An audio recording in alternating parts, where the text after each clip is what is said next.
Unlocking your EBT benefits at Costco is simpler than you might think, and today we're breaking down exactly how to do it.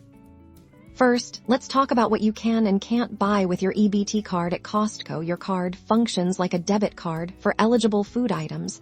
This includes most groceries like fresh produce, meats, dairy, bread, and pantry staples. However, EBT does not cover non-food items. Think of anything that isn't considered a grocery. This means you won't be able to purchase electronics, cleaning supplies, clothing, or household goods with your EBT card.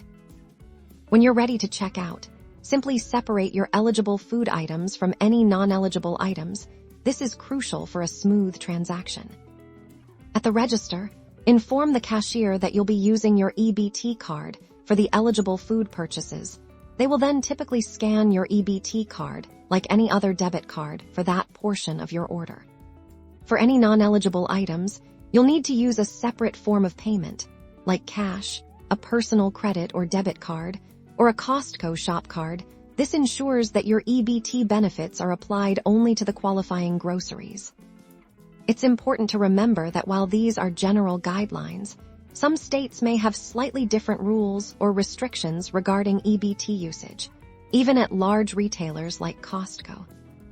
So, by separating your items and communicating with your cashier, you can successfully use your EBT card to stretch your grocery budget even further at Costco. Happy shopping!